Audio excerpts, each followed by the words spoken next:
Dapat lagi kasus. Bocor evap. Alhamdulillah bocornya. Langsung ketemu. Langsung kita las saja. Dekat-dekat pelan.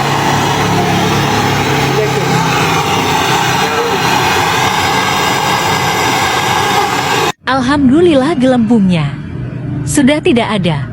Setelah pasang evap, wajib divakum. Alhamdulillah jarum tidak naik.